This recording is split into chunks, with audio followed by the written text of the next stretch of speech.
Boa noite, Poliana. Boa noite, Paulo Renato. Boa noite a todos. A gente fala diretamente do futuro. São 8h11 da manhã aqui em Xangai, na China. Mas não parece que a gente está falando do passado? Isso aí não parece a Europa antiga? E de alguma forma é, porque esses prédios aí foram construídos pelos ingleses quando eles eram a maior potência do mundo. E obrigaram a China a dar um pedaço de Xangai para eles. E não é um pedaço qualquer não, hein? É um pedaço prime, na beira do rio Guangpu. Por aqui eles faziam comércio, levavam lá para a Inglaterra seda, chá, porcelana e traziam para a China ópio, uma droga potente que viciou milhões de chineses mesmo contra a vontade do governo. Ainda por cima ficaram com uma vista linda para uma plantação de arroz a perder de vista. Os chineses chamam essa época da história de século da vergonha e prometeram não esquecer. Aos poucos foram se reerguendo e, sobre a vista dos ingleses, construíram algo surpreendente em tempo recorde. Sobre os campos de arroz, prédios que desafiam a força da gravidade. O centro financeiro do país. O destaque é o cartão postal aqui, essa torre, a pérola oriental, não parece que é realmente uma pérola em cima de uma agulha? Isso aqui é a mensagem que a China quer passar. Um país que vem crescendo de forma acelerada há décadas e que cada vez que parece que vai desacelerar, surpreende outra vez. Esse ano mesmo, os economistas disseram que as famílias aqui estavam comprando menos e que o país ia parar. O governo foi lá, tirou dinheiro do bolso e construiu trens. O país cresceu 5% no primeiro trimestre em relação ao mesmo período do ano passado. E exatamente esse é o tema do nosso primeiro episódio aqui. Infraestrutura, o impacto dela na vida das pessoas. Nesse primeiro episódio da nossa viagem entre dois mundos.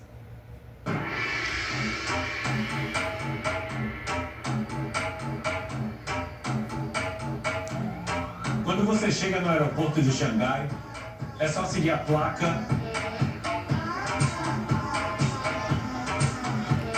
para chegar direto ao trem. A verdade é que você ainda está voando, flutuando sobre um campo magnético. É assim, ó, o trem não toca no trilho. É mais ou menos como nessa experiência aqui. Você já brincou com imãs, você sabe que polos opostos se atraem. Agora, polos iguais se repelem. Eu vou pegar então 4 desses ímãs que vão ser o trilho do trem. E esse lápis vai ser o trem, onde eu também vou colocar ímãs. A força dos ímãs faz o lápis levitar como num trem de levitação magnética. O nome do trem é Maglev.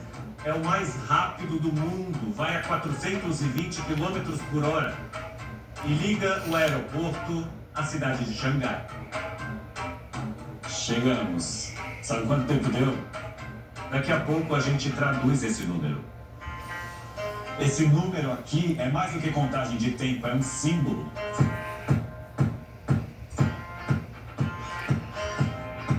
Um símbolo de como a China foi da pobreza à modernidade em poucas décadas e passou a fazer inveja do outro lado do mundo. Porque durante esse tempo todo, Nova York foi esse símbolo, a central de controle do capitalismo mundial. Mas a China construiu algo que ainda não existia, sua própria forma de capitalismo, seu próprio jeito de governar. O que deixou o Ocidente coçando o queixo e até ousando testar os limites dos seus bens mais preciosos, a democracia e a liberdade.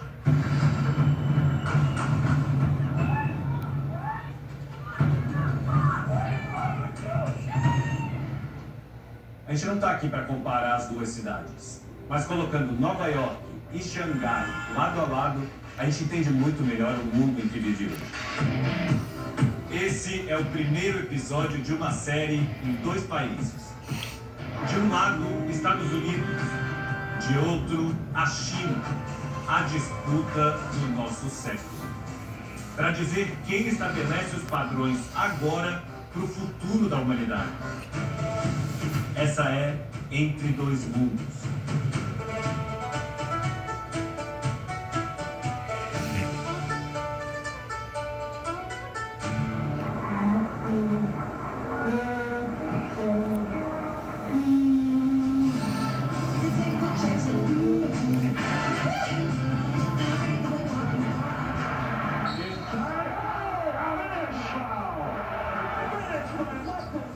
Todos esses momentos históricos se passaram dentro de um único prédio.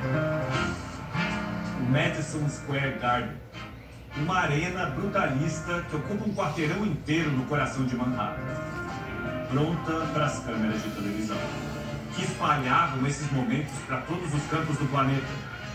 Teve papel fundamental no fato de que a gente conheça tanto essa cultura em inglês. Era uma época em que os Estados Unidos deixavam o mundo boquiaberto por tomar atitudes como essa.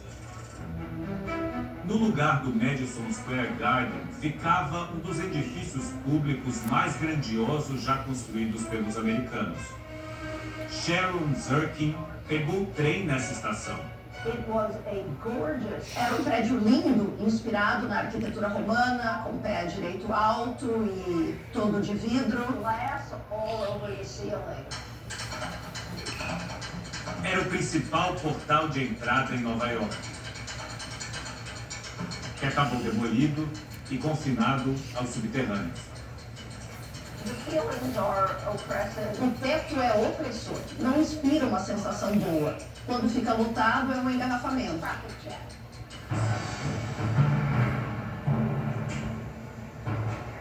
Continua sendo a vitrine da cidade, mas uma vitrine de um lugar que falha em dar dignidade para todos.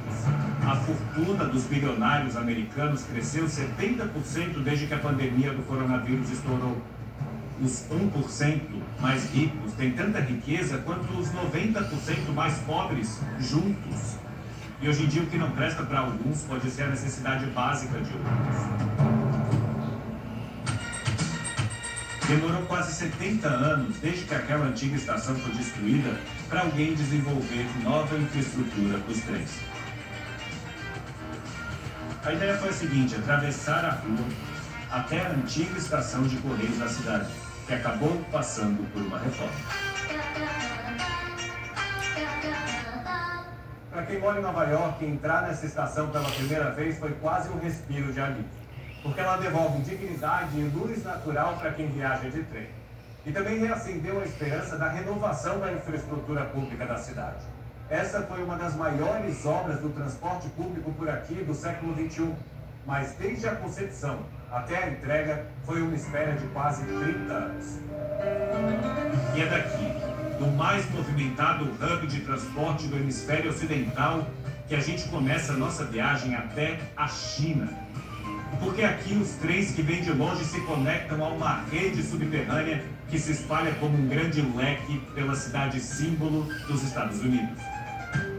A gente vai sair daqui da estação de trem e vai até o aeroporto de metrô. Eu vou começar um cronômetro aqui para ver quanto tempo a gente leva. O metrô de Nova York é de 1904. É o único lugar nos Estados Unidos que realmente tem um sistema de transporte público que funciona. Você consegue chegar onde precisa quando quiser, 24 horas por dia. Justamente por funcionar dia e noite, fazer obra no metrô é muito difícil. Aí a cidade não dá conta de melhorar, consegue só ficar fazendo a manutenção. Aqui é onde acaba a linha do metrô, agora a gente tem que trocar para um outro trem que vai para o aeroporto. Até agora, olha, 37 minutos. Esse trajeto de agora é sempre uma loteria. Equilíbrio de malas. E quando você tem certeza que tem uma escada rolante, às vezes é melhor pensar de novo. Os debates para construir esse trem ligando duas estações de metrô ao aeroporto começaram na década de 1960. A entrega foi só em 2003. Ele tem só 13 quilômetros, mas custou 2 bilhões de dólares. E não é rápido. A gente veio do centro da cidade até o aeroporto em 1 hora e 9 minutos. O aeroporto JFK de Nova York começou a ser erguido em 1943. Esse terminal foi reconstruído nos anos 1990 e agora passa por uma outra reforma que tem entrega prevista para 2030. Mas hoje em dia as filas são enormes, a gente quase perdeu o avião.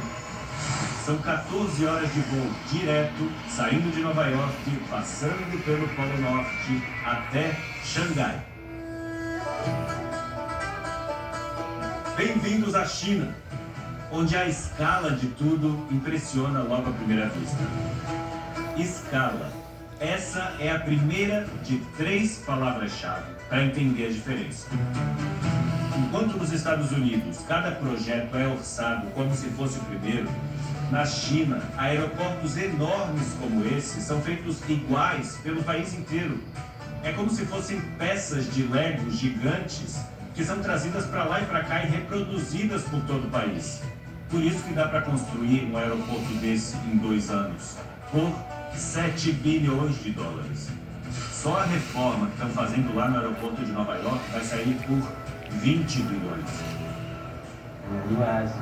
Os Estados Unidos têm várias maneiras de definir o padrão da mão de obra, mas aqui na China é diferente. O custo da matéria-prima também é muito importante. Então, por causa da escala, fica muito mais barato construir por unidade.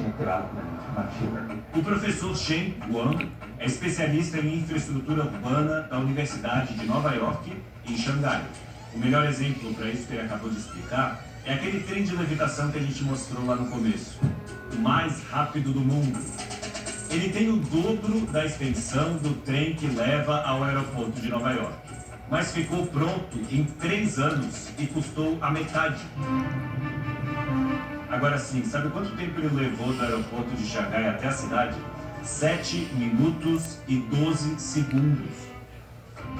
Velocidade. Essa é a segunda palavra-chave. Se você faz uma obra em velocidade a jato, você gasta menos. Todo mundo que fez uma reforma sabe que atraso custa dinheiro. A China quer deixar esse sistema explícito quando mostra os números da economia e o tempo que se leva para chegar do aeroporto. Mas o trem não vai para o centro da cidade. Para fazer uma comparação justa, vamos pegar o metrô até a estação central. O metrô de Xangai abriu 90 anos depois do de Nova York, mas já tem o dobro do tamanho. Enquanto fazer 1 quilômetro de trilho aqui custa uma média de 220 milhões de dólares, em Nova York as últimas obras passaram de 1 bilhão por quilômetro. Xangai também já ultrapassou Nova York em quantidade de estações. É a terceira palavra-chave: planejamento. Como é o mesmo partido no poder há quase 80 anos na China, eles conseguem planejar e executar a obra com o mesmo partido no poder. Enquanto em democracias, principalmente as que estão polarizadas agora, a gente vê um monte de político que começa a obra e não termina. E aí o próximo não quer nem encostar.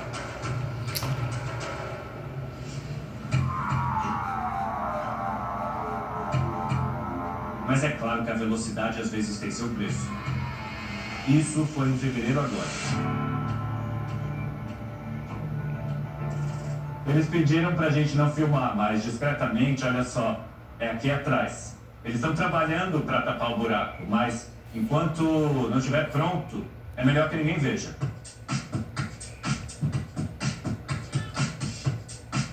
Em 37 minutos, chegamos à estação central de trem. A estação central de Xangai ficou pronta em 3 anos e custou 300 milhões de dólares, contra 1 bilhão e 600 milhões daquela nova entrada que a gente mostrou na Penn Station em Nova York. Apesar de a de Xangai ter mais do que o dobro do tamanho. Daqui saem trens para 300 cidades da China, sobre o mais amplo sistema de trilhos de trens rápidos do mundo. Tudo isso é possível por causa do mantra: escala, velocidade e planejamento. Por isso você não vai querer sair de Xangai. É aqui que a China veste sua melhor roupa e se mostra para o mundo. Aqui você pode conhecer a Pérola Oriental, torre icônica, cartão postal de Pudong, parte nova da cidade, que é o centro financeiro do país hoje. Imagina que a cidade antigamente era assim. A gente ainda está em Xangai, mas num bairro dentro da grande metrópole. Mas agora imagina viver por aqui e ver esses canais transformados em avenidas imensas, essas casinhas baixinhas em grandes arranha-céus em poucas décadas. Xangai tem templos históricos e dos jardins mais bonitos do mundo. Mas não dá para separar os guindastes da paisagem geral. De cara você consegue ver que uma quadra antiga, em meio aos arranha-céus, tem que entender que a hora dela vai chegar. Quando o governo decide que aquela quadra é a próxima a ser demolida, comunica à população toda. A senhora Wang mora com o filho, Lawrence, que cuida dela. Eles moravam perto do centro e foram realocados para uma urbanização nova a 1h30 da antiga casa deles. Ela conta que ficou muito feliz porque vivia em um apartamento pequeno e agora tem 3 quartos. Um dos quartos fica para as visitas, como a irmã dela, que hoje veio almoçar com a gente.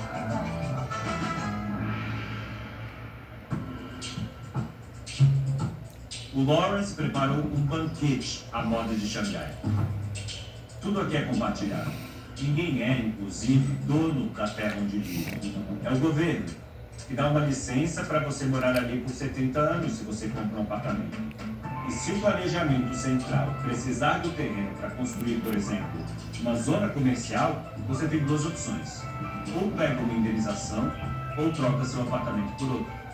O Lawrence diz que a maioria das pessoas de Xangai quer ser realocada porque os apartamentos novos são mais modernos, mas reconhece que tem gente que não quer. Acontece com algumas pessoas mais velhas, que moram no mesmo lugar desde a infância, com vizinhos antigos, amigos e parentes por perto. Se você muda para um lugar novo, essas relações se rompem. Pela nossa ainda curta experiência na China, a gente já percebeu que esses que discordam geralmente não falam, muito menos em frente a uma câmera. Esse é o preço da coordenação do Estado. Um projeto em que as vontades individuais interessam pouco. O completo oposto do que acontece em Nova York. O sonho americano é crescer sozinho, a partir do seu próprio trabalho. O que 2 modelos tão diferentes têm em comum? Uma mina de ouro escondida. Informação da vida de todo mundo na palma da mão. Todos nós carregamos dados no celular. O rastreio das nossas atividades fornece muitas evidências para os tomadores de decisão. E eu acho que os Estados Unidos estão muito na frente, porque lá existem mais dados de acesso público. O governo chinês tem acesso aos dados, mas nós, pesquisadores e planejadores urbanos, não temos. Onde o cidadão circula, como ele se desloca, o que consome, quanto gasta. E esses dados podem ser usados para melhorar a infraestrutura. O professor da Universidade de Nova York, em Xangai, vê as cidades como organismos vivos. Elas alcançam um status por um tempo e depois vem a regeneração urbana. Assim como Nova York e São Paulo, Xangai também vai precisar atualizar a infraestrutura. Nova York está enfrentando esse problema. Precisa de atualização em 5 anos, mas pode levar 50. Para Sharon Zirkin, que estuda infraestrutura urbana há décadas, o desafio das cidades americanas pode estar em outras 3 palavras. Política, dinheiro e ego. A gente tem presidentes e governadores que querem colocar seus nomes nos projetos. E aí tem os interesses dos investidores imobiliários e dos donos das terras. Todos os projetos têm que se adaptar ao jogo do poder e dos residentes que moram em volta. Essa é a base do que conquistaram os Estados Unidos. Um trabalho de empreendedores impressionou o mundo, por exemplo, com seus teatros. Enquanto a China, lá do outro lado do mundo, passava fome e era atacada por interesses estrangeiros. E agora apresenta as obras como sua grande arma de propaganda. Não há Marilyn Monroe que compita hoje com fotos em frente a um trem que não anda nos trilhos, ele voa. É como se o chinês pudesse atrelar a si próprio a um caminho rápido e sem freios no futuro.